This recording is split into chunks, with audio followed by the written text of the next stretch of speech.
तू काय मला केली ती विचार ना काय मी लाईट द प्रोडक्ट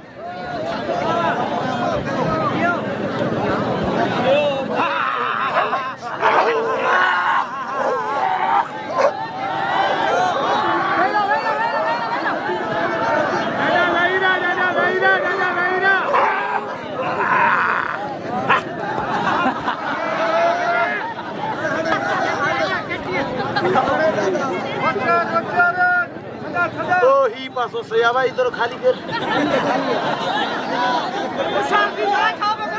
बच्चे रे